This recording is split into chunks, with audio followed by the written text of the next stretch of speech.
Hello and good morning दोस्तों। किस तरीके से हम एडवांस फ्रेजेस से instantly boost your English fluency, किस तरीके से हम इंग्लिश को बूस्ट कर सकते हैं सिर्फ और सिर्फ इन एडवांस फ्रेजेस से। तो आइए सबसे पहला फ्रेज मैं आपको पढ़ाने वाला हूँ यहाँ पे। और सबसे पहला फ्रेज जो यहाँ पे होने वाला है वो हमारा होने वाला है जैसे कि it's a no brainer. It's a no brainer. It's a no brainer. इसका मतलब क्या होता है गाइज कि जब आप कोई भी डिसीजन लेते हो, जब आप कोई भी डिसीजन मतलब कि कोई भी निर्णय लेते हो, जब भी कोई डिसीजन लेते हो या निर्णय लेते हो, है ना, तो उस समय आपको इसका प्रयोग करना पड़ता है। तो इट्स नो ब्रेनर। आइए मैं आपको एग्जांपल्स बताता हूँ, एग्जांपल के साथ देखते हैं, ज़्यादा समय ना खराब करते हैं।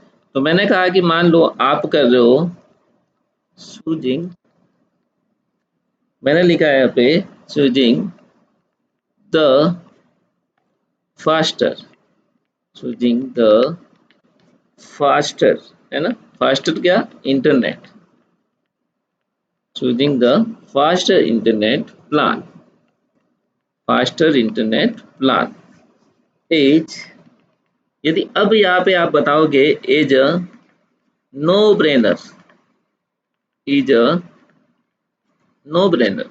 क्यों? क्योंकि इफ यू, यदि आप क्या कर रहे हो, इफ यू वर्क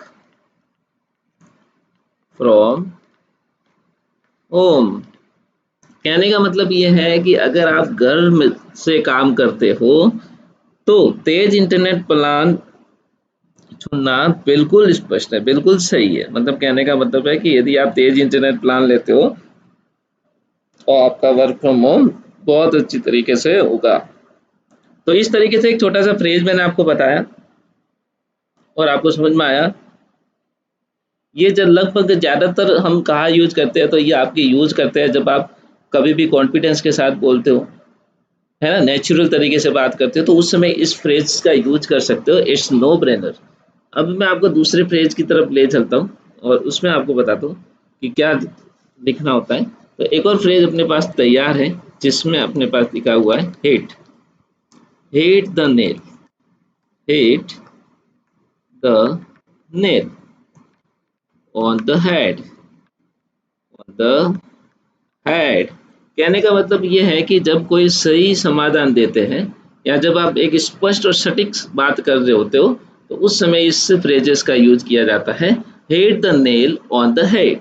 किस तरीके से? तो आइए मैं आपको एग्जांपल्स के साथ बताता हूँ कि किस तरीके से ये एग्जांपल्स बनेगा। तो मैंने आपको कहा, एक मैंने यहाँ पे लिखा, you really, you really hit the nail, you really hit the nail on the head, on the head. कैसे हिट किया? तो with that presentation, with that presentation. उम्मीद है गाइज इसमें कहने का मतलब ये हुआ कि आपने जो प्रेजेंटेशन में बिल्कुल जो बात कही है वो बिल्कुल बात क्या कही है, एकदम सही कही है। सही मतलब एकदम सटीक कही है, सटीक बात का उदाहरण दिया है। तो ये जो आप, जब आप बताना चाहते हो, जब इंग्लिश में एक आप मुहावरे की तरह इसको यूज कर सकते हो, जब आपको बातचीत में समझदारी या फ्लुएंट बनना है या किसी को दिखाना होता है कि मैं जो कह रहा हूँ वो सही है, तो उस समय इस फ्रेजेस का यूज किया जाता है। तो आइए इसी क्रम के अंदर मैं दूसरा फ्रेज आपको दिखाने जा रहा हूँ। तो दूसरे फ्रेज को अपन लिखते हैं एक बार। तो आइए चलिए मैं आपको दिखाता हूँ एक और फ्रेज, कीप मी पोस्टेड।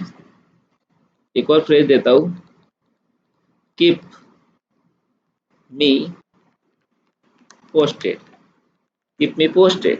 अब इसका मतलब क्या होता है गाइस? तो इसका मतलब भी मैं आपको दिखा देता हूँ। इसका उपयोग हम तब करेंगे जब किसी स्थिति के बारे में अपडेट करना चाहते हैं। यदि आप जब किसी को किसी स्थिति के बारे में बता रहे हो, स्थिति के बारे में क्या कर रहे हो, अपडेट कर रहे हो, अपडेट कर रहे हो, तो उस समय आपको इसका यूज करना है। कैसे? तो आइए मैं आपको दिखाता हूँ। जैसे मैंने आपको यहाँ पे मैंने कहा आई एम, मैंने लिखा I am interested,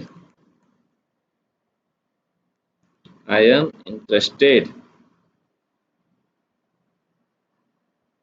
interested in the project, है ना, जो भी प्रोजेक्ट आप बना रहे हो, I am interested in the project. Project की क्या चल रही है, प्रोग्रेस चल रही है। प्रोग्रेस जो चल रही है उसी में क्या कह रही है, कीप मी पोस्टेड। मैंने लास्ट में इसका उपयोग किया है, कीप मी पोस्टेड। कहने का मतलब ये है कि मुझे प्रोजेक्ट की जो प्रगति है, मतलब जो डेवलप हो रहा है, इसकी प्रोग्रेस है, उसमें मुझे दिलचस्पी है, मुझे अपडेट देते रहना है ना, मुझे बताते रहना। कहने का मतलब आपको समझ में आ गया, I am interested in this project progress, keep me posted, मतलब मुझे अपडेट करते रहना। उम्मीद है गाइस ये भी आपको फ्रेज पूरा समझ में आ गया होगा। तो आइए मैं चलते हैं दूसरे फ्रेज की तरफ। एक और फ्रेज आपको बताता हूँ जिसमें मैंने लिखा है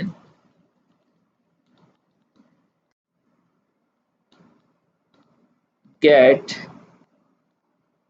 back to you on that, you on that। इसका मतलब ये होता है कि जब आपके पास कोई तुरंत जवाब नहीं होता है लेकिन बाद में जानकारी देंगे, तो ये उस समय आप इसका यूज कर सकते हो।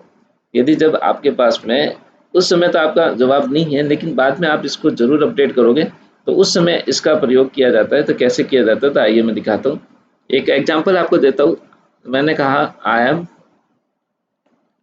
M not sure. मैंने कहा आई एम नॉट श्योर, है ना, किसके बारे में, तो about the figures right now. अभी के लिए तैयार नहीं हूँ, but I shall get back to you on that. कहने का मतलब ये है कि मुझे अभी तो इन आंकड़ों के बारे में पक्का पता नहीं है, लेकिन मैं आपको बाद में बताऊंगा, है ना। तो ये कहता है कि I am not sure about the figure right now, but I shall get back to you on that. तो उम्मीद है गाइस ये भी आपको समझ में आ गया होगा। तो आइए इसी क्रम के अंदर एक और मैं फ्रेज लास्ट दिखाने जा रहा हूँ जिसके अंदर होने वाला है अपने पास let's touch base. Let's touch base. कहने का मतलब क्या है, टच बेस, तो वो मैं आपको दिखा देता हूँ यहाँ पे। इसका मतलब ये होता है कि जब आप किसी के साथ बाद में संपर्क करते हो या फॉलो अप करने की बात कहते हो, तो उस समय आप ये कह सकते हो लेट्स टच बेस। कैसे, तो देखिए मैंने एक सेंटेंस बनाया, लेट्स, मैंने यहाँ पे लिखा टच बेस नेक्स्ट वीक